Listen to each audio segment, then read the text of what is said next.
అంత మంచిగానే ఉందా? అంత సాఫీగా నడుస్తుందా? సాఫీగా అంటే అమ్మ ఈ వయసు పెరుగుతుంది కదా, ఇంకా సాఫీగా నడుతుందా మొత్తం తెరవడానికి.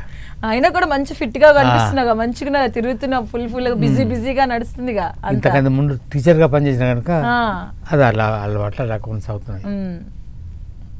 ఓకే, ఫస్ట్ అసలు ఎక్కడి నుంచి అసలు పెద్ద అసలు ఎక్కడ అసలు ఎలా నాంది పలికింది అసలు? కరీంనగర్ జిల్లా హుజూరాబాద్ తాలూకా జూపాక మా సొంత గ్రామం. హుజూరాబాద్లో శిశు మందిర్లో టీచర్గా పనిచేసేవాడిని.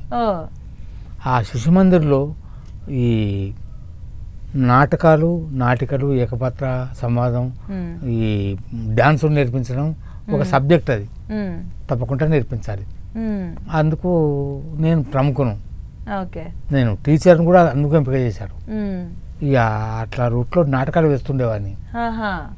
ఈ రిటైర్మెంట్ అయిపోయిన తర్వాత నాటకాలు వేయడానికి గుంపు లేవు, ఒక గ్రూపు చేయడం కష్టం, కలవడం, నాటకాలు వేయడం కష్టం.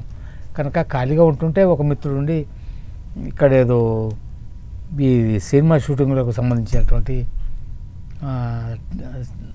జరుగుతున్నది, సెలక్షన్ జరుగుతున్నది, వస్తావా అన్నాడు. అంటే పోయిన అప్పుడు ఇది ఎప్పుడు, ఏ సంవత్సరంలో నాకు గుర్తులేదు తల్లి. 2019లో మల్లేశం ఒకటి స్టార్ట్ అయింది.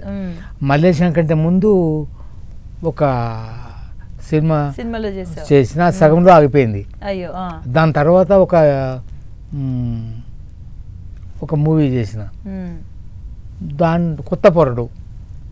దానికి అంటే మల్లేశం నుంచి అలా మొదలైంది. అట్లా మల్లేశం నుంచి స్టార్ట్ అయింది జర్నీ. సో ఇది ఏ సంవత్సరం గుర్తులేదు కానీ అలా మీ మిత్రుడు ఇచ్చిన సలహా మేరకు అలా రావడం జరిగింది.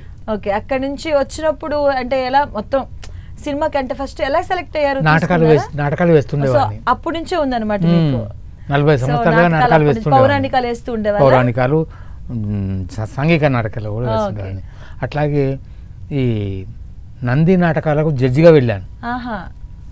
అట్లా సినిమా పరిశ్రమ వారు కొంతమంది పరిచయం అయినారు, నా గురించి కూడా తెలుసుకున్నారు, అట్లా పిలుచుకున్నారు, నడుస్తున్నది. మరి మల్లేశంలో ఎలా వచ్చింది మీకు మొదటిగా అవకాశం? మల్లేశంలో ఎట్లా వచ్చిందంటే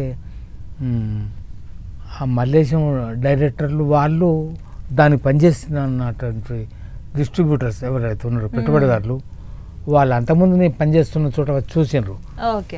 చూసి అట్లా సెలెక్ట్ చేసుకుంటారు. చూసి సెలెక్ట్ చేశారు. సో దాని తర్వాత మల్లేశం తర్వాత మొత్తం 70 అయిపోయింది తల్లి. మొత్తంగా 70 సినిమాలు చేశారు. ఓకే, కానీ అసలు మీకు బలగం అనేది మంచి బూస్టప్ ఇచ్చింది కదా, బలగం. సో